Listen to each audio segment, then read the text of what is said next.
Okay, folks, welcome back to another lecture on groups and organizations.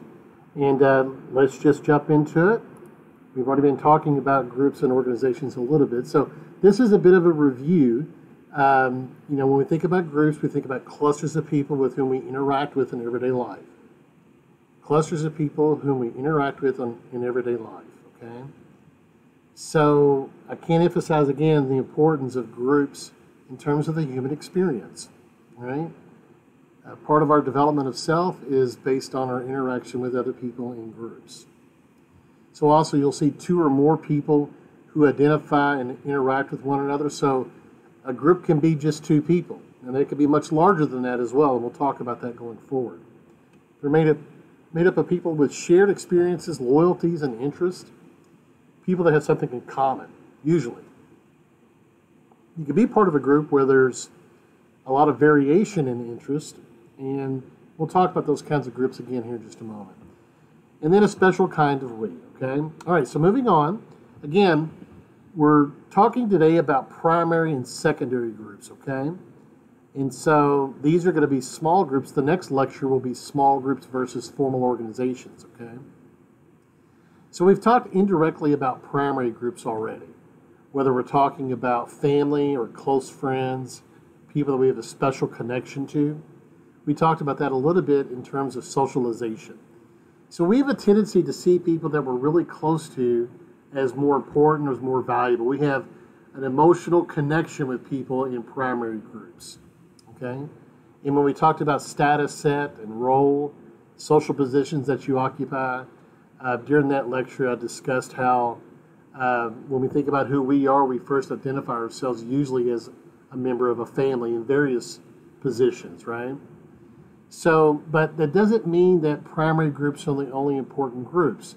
Now, as we're going to look here later on, formal organizations are also incredibly important, but in a different kind of way. Again, we want to focus on connection and relationships and how we are embedded in networks and in groups, okay?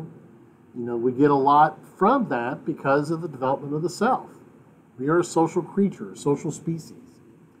Okay, so primary versus secondary groups. So this is in your textbook, but we're going to look at a couple of characteristics of both of these kinds of groups. Notice here in the slide, relationships. Just about every, factor or variable that we're looking at in talking about the difference of primary and secondary groups is based on relationships. The quality of the relationships, the duration of the relationships, the breadth of the relationships, perception of the relationships. And you can see that our relationships with people in primary groups and secondary groups are different, okay? So in order to illustrate the difference, let's talk a little bit about secondary groups first. So your class is a secondary group, okay? So why are you in a class? And here's another way of thinking about how secondary groups kind of come and go sometimes. So what's going to happen to this secondary group, your class, at the end of the semester? All right? It will cease to exist. So what's the purpose of a class, of a secondary group in this regard? And that goes back to goal orientation. Notice in terms of the duration of the relationships, they're variable, often short-term. So we are members of many secondary groups, and we are members of secondary groups mainly to get things done. Your workplace could be seen as a secondary group. Now, sometimes we get close to the people that we work with, and maybe we develop those primary relationships, but most of the people that you associate with in a workplace environment is a secondary group. And of course, secondary groups make up formal organizations. And we'll talk about that a little bit in the next lecture, okay? So usually, the reason why we're in a primary group is because of the relationship. That's why we are in that group. Now, we're in a secondary group because those relationships help us to get something accomplished. Now, think about the relationships that you have with students in this class. You may not know people's names. We don't see each other very often. And so those relationships are are relatively weak in terms of the functioning of the secondary group, right? So, you may not ever know people that are in your class, that you're in class with them for 5 months sometimes, and you may never know them all that well. But that's doesn't get in the way of you getting the class done. The purpose of those relationships are really secondary to the goal of why you are in that class, and that is to get a grade out of the class, to get an education, to learn something, right? So you're not in this class because you're in it for the relationships, you're in it because you're trying to get something accomplished. So, again, groups are really important. And we start to think about, well, what is the importance of secondary groups relative to primary groups? Now, again, we oftentimes think of ourselves in terms of the primary relationships we have with people we're really close to. And we sometimes take for granted the importance of secondary groups. But secondary groups are really what makes the world go around, okay? And we'll talk about that a little bit more once we get into the next lecture on formal organizations. All right? Now, there's variation in the types of groups, okay? There are in-groups, there are out-groups, there are reference groups. In a minute, I think in the next slide, we're going to look at how different sizes of groups matter. Again, a small group usually has closer relationships between people in that group rather than a large group where you kind of get lost in the shuffle. You can think about that in terms of your classes. If you've ever been in a class with just a few people, you're forced to have closer contact with people because there's not as many people. And if you're in a larger class with people, if you've ever been in a class of 100 people, those classes are kind of cold. They have a cold feeling about them, where all you do is you sit and listen to people and you don't interact with one another. Because the group size doesn't allow close relationships with people. You can even take this to the next step and think about communities. Usually smaller communities, people have closer relationships. And in a larger community, you have pockets of close relationships. But larger communities are easy to get lost in. And there's pros and cons to both of those, right? So there's variation in types of groups, and this is just an introduction to some of these. So there's more that we could add to this, but what I want to focus now a little bit more is on networks, okay? Now, you watched the video on the hidden influence of networks. Now, again, what I want to point out is Christakis developed that work prior to social networks online.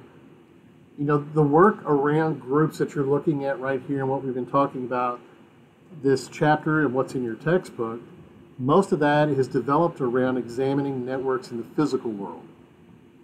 Now, I've had you do a little bit of work and watch some lectures about how networks have changed, how our relationships are not just in the physical world anymore. And, again, as of right now, in the time of this lecture during COVID, a lot of relationships are virtual.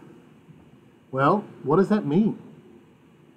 What does that mean? So I can remember a time 15 years ago when social network tools like Facebook were seen as a trend. And remember the lecture on internet use. It's not a trend anymore, it's part of culture. Right? So, from time to time, again, I hear students say that they don't use Facebook and don't use social media. Well, you might be on the outside looking in because most people use those tools. And most people sustain their relationships with those tools. Most people do, not everybody. So, again, thinking about connection and relationships and being embedded in a network and how our human experience is very much a part of our relationships with other people. Well, what can be said then about online social networks? And that's something that we're going to look into a little bit more right now. So, this is also in your book. And while we are going to look at networks virtually, this was actually created in some of the early work of social network analysis. So we're going to get to the virtual beginning of the next slide, okay? So this might look familiar to you if you watch the Christakis video. And if you watched it, you know what I'm talking about. when he had all these networks and these circles and the relationships connecting and how the network changed over time. That's very central to the study of groups and organizations, networks. And networks are the relationships that we have with one another. Okay? Again, the relationships we have with one another. So the smallest of networks is a dyad, the smallest of groups. We've talked about that already today. 2 people is a dyad. So you ask yourself, what happens to this group when person B goes away? Well, it's not a group anymore. It's just an individual. Let's not underestimate the power and the importance of groups. Christakis talked about this in terms of the widower effect. That it's quite common that if you've got a couple, a married couple, or a couple that have been together for years and years and years, and one person dies, the likelihood that the other person that's still alive, the likelihood that they die within the first year increases dramatically. And the widower effect is what we call dying of a broken heart. People need people, right? And in 2021, how we connect to people is a little bit different than it was 10, 15, 20, 100 years ago, right? So, again, this is, the work of social network analysis, and you can kind of see some various things going on here. This, indicates one relationship, and you can see the larger the group, the more possibility of relationships. Now, again, you have greater possibility of relationships, but it doesn't mean that everybody is connected to one another. I mean, they may be only connected because they're in the same class, or they may be connected because they work in the same place, but there might not be a close relationship. The smaller the size, the more pressure on individuals to have closer relationships. Okay? It's an interesting dynamic. And again, that's focused on groups and how groups impact individuals. So just the size of a group can impact, the functioning of individuals in the group. Okay? So next thing I want to show you is, all right, this is a Facebook status update that I made on September 28th, 2007. So we're going on 14 years, 13 and a half years ago. So I was an early user of Facebook, and I mentioned just a few minutes ago that, 10, 15 years ago, Facebook was seen as a fad, and then, other services that have developed since that time have been seen as a fad.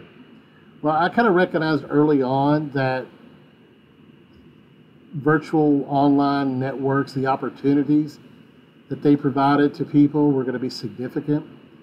And with an understanding that people need relationships and people, want to be a part of something more than themselves, greater than themselves, I kind of had a pretty good idea that this was going to blow up pretty big, and it has. So let me show you something, right? So those of you that use Facebook, and most people use it at some level, we know that. You might remember some time ago that Facebook used to have applications that you could use.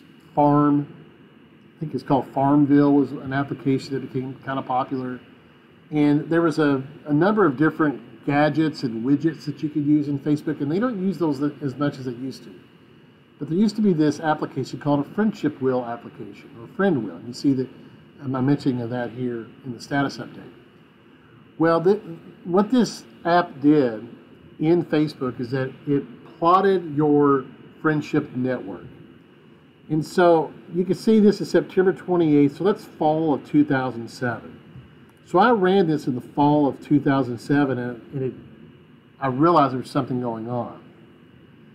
And so I ran it again in that spring because I started using it in class.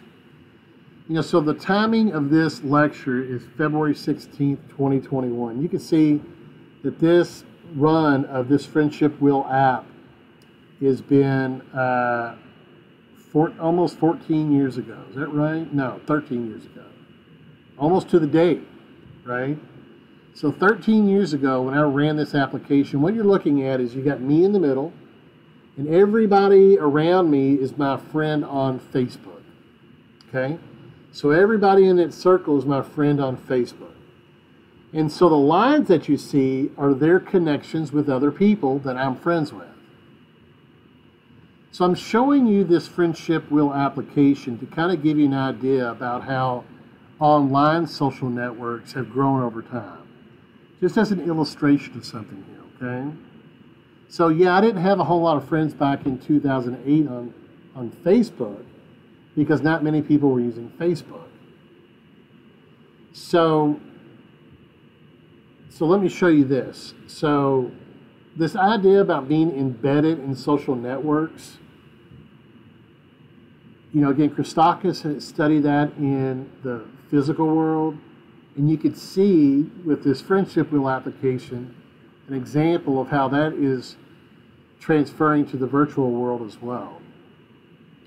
So this actually is almost exactly 12 years to the day that I ran it. So I run it every year in February, and I did it for several years, and you can see what's going on here. So now there are more people on Facebook, and I know those people, or I'm friends with them on Facebook, and not only am I friends with them, but they're also friends with my friends. And so again, this idea about being embedded in a network. This is a visual explanation of this. I ran it a year later, and this is what it looked like. Okay? So I am embedded in that network. If we were in person, we would talk a little bit more about this, and one of the questions we would ask is, are Facebook friends actually friends? And usually I get mixed feedback on that. Some people say yeah, some people say no. Well, why does Facebook call them friends? It's a marketing ploy. You know, if you see them as friends, you're more likely to engage with them. Something I'll add to the equation, many of the early staff that worked at Facebook had a background in sociology, and they understand the role of groups in society, the importance of groups to individuals. And so they developed their platform as a social network. Okay. Moving on to the next slide, I think this is the last year I took this picture. So this is now 10 years ago. And, you know, notice here this gap, right? And that gap, I think you could see in the previous slide too. Yeah, you can see it right there. So this gap, I know these people, but they don't know these other people. Some of these people, I can tell you, are people that I met on other platforms, on Twitter. I used to be a heavy Twitter user, not user, but a user, excuse me. And we became friends. I became friends with them on Facebook. And then now you can see that they are also becoming friends with people that I'm friends with, maybe that they've never met. So now you can ask yourself this question, and you'll know what I'm getting at here. Have you ever met anybody online that you've never met in real person? Do you interact with people online? For those that are gamers, I have a son that is heavy into gaming, and right now, especially during COVID, where you can't get with your friends in real life, it's important for him to connect with people online. Well, the question then starts to blur. What's real and what is virtual? Perhaps we shouldn't be calling this virtual, as if it's not real. Right? So there's something to think about. So yeah, we relate to people in real life and we interact with them, but is our interaction with what we're having with people, and it doesn't have to be video, it can be just even through text messaging, right? Does that impact who we are? And if you think that it does not impact who you are, then you're running a great risk. It may not impact you the same way as interacting with people in the physical sense, but it certainly does impact yourself, right? So hopefully you found that interesting, some of those questions that we're posing about that. And we're going to build on that a little bit more in the next lecture.